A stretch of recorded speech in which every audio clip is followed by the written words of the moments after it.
Halo, perkenalkan nama saya Sylvia Taruli Panjaitan. Saya dari kelompok 4, saya ingin mempresentasikan mengenai produk bersih atau cleaner product.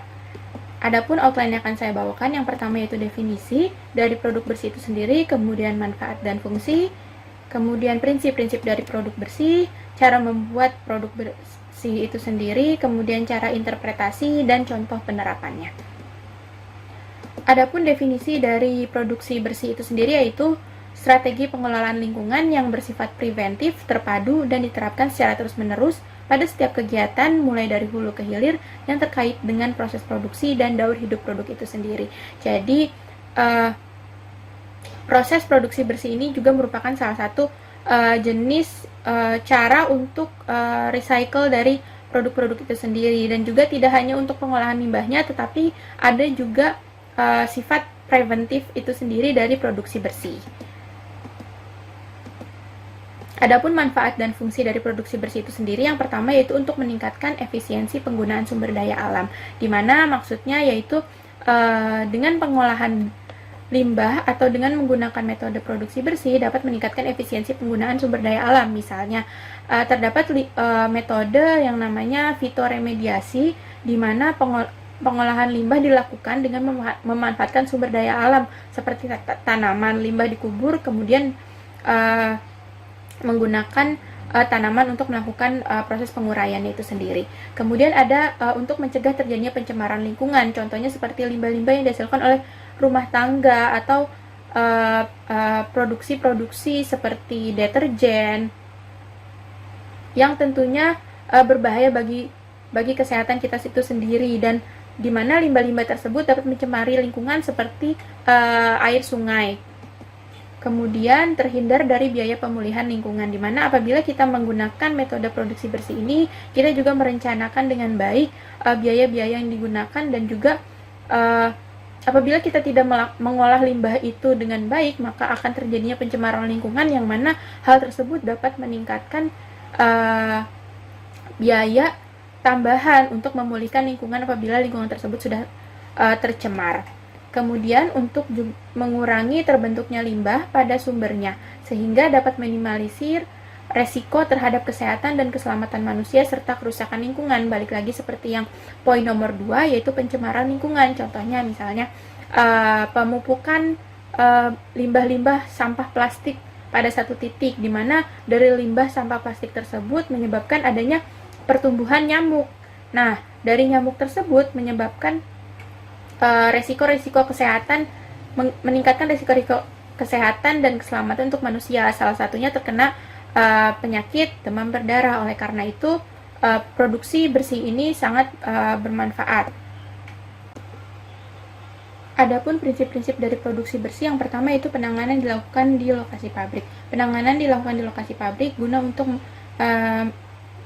meningkatkan efisiensi terhadap waktu dan juga terhadap bahaya yang ada dalam pengolahan limbah.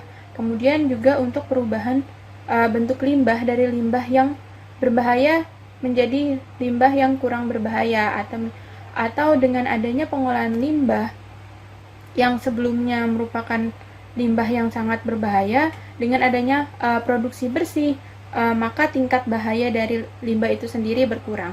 Kemudian adanya pengurangan volume limbah, di mana biasanya dilakukan penumpukan atau hanya penyimpanan terhadap limbah-limbah yang dihasilkan. Nah, dengan adanya produksi bersih inilah, maka volume-volume limbah yang menumpuk atau banyak di penyimpanan akan berkurang dengan metode produksi bersih ini sendiri.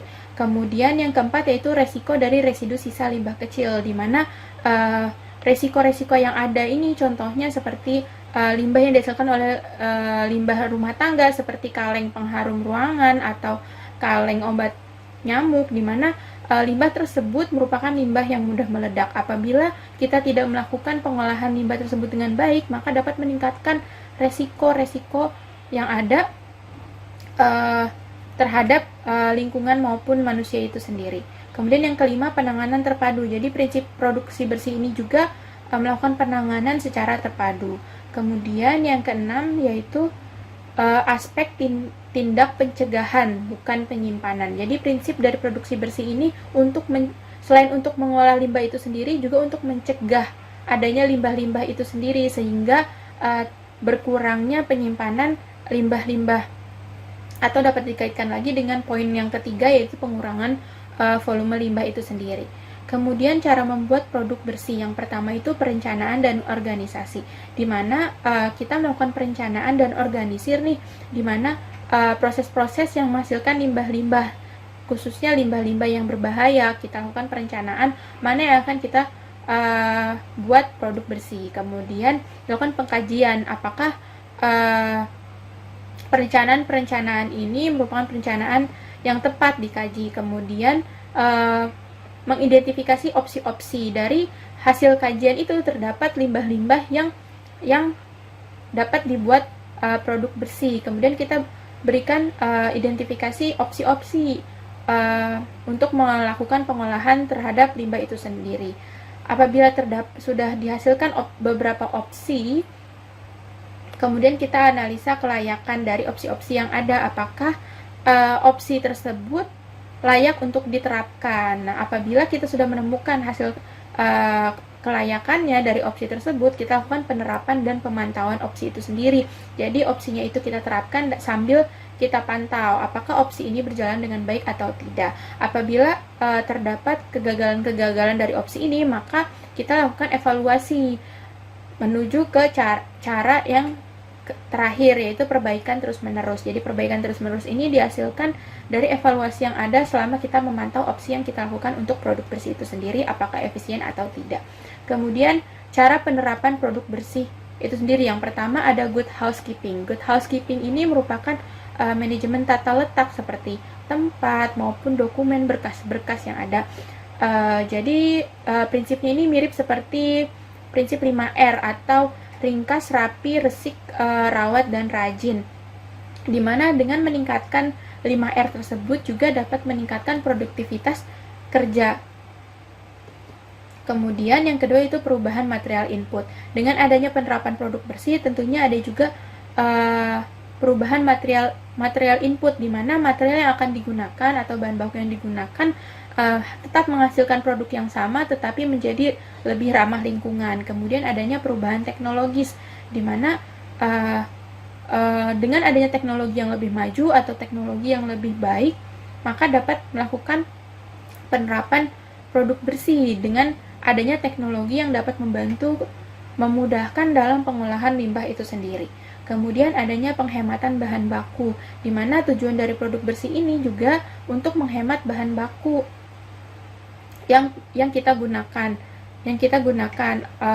seperti bahan baku yang terlalu banyak menghasilkan limbah, maka kita dapat melakukan produk bersih ini untuk menghemat bahan baku itu sendiri.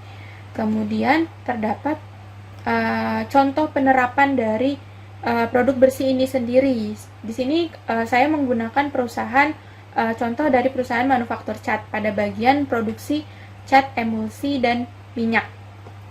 Nah, adapun bahan baku utamanya yaitu berupa pelarut, terdapat air dan bahan kimia, di mana dari bahan baku utama inilah dihasilkan limbah cair.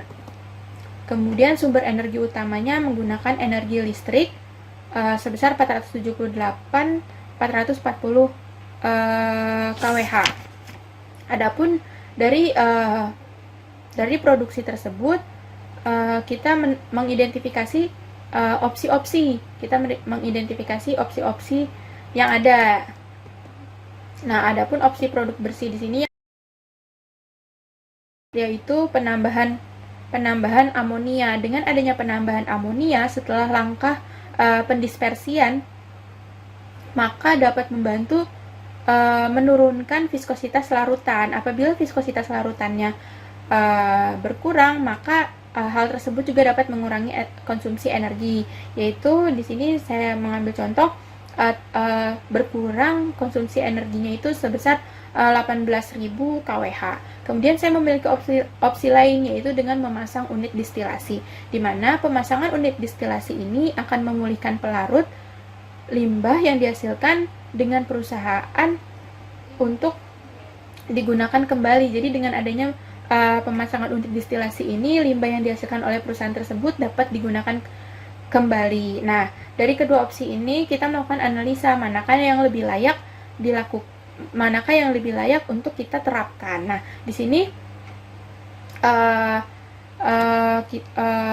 opsi yang diterapkan yaitu dengan memasang unit distilasi, karena dengan memasang unit distilasi memiliki keuntungan yang lebih, seperti kita dapat memanfaatkan untuk mengurangi jumlah limbah pelarut dengan adanya pemasangan distilasi ini sendiri, sehingga jumlah pelarut yang dihasilkan akan semakin berkurang, maka limbah yang dihasilkan pun akan semakin berkurang. Kemudian dengan pemasangan unit distilasi ini juga dapat membantu untuk mengurangi toksisitas dari limbah itu sendiri, karena tentunya limbah cair yang dihasilkan dari produksi cat, emulsi, dan minyak ini merupakan limbah yang berbahaya. Maka dengan memasang unit distilasi ini juga dapat mengurangi toksisitas limbah itu sendiri.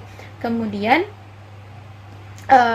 dengan memasang unit distilasi ini juga dapat meningkatkan kemungkinan untuk limbah itu dapat didaur ulang, seperti yang sudah dijelaskan sebelumnya, dengan adanya mengubah limbah yang berbahaya menjadi limbah yang kurang berbahaya. Apabila limbah tersebut kurang berbahaya, sehingga lebih mudah juga memungkinkan bagi kita untuk mendaur ulang limbah itu kembali. Nah, ini merupakan contoh dari penerapan produksi bersih itu sendiri.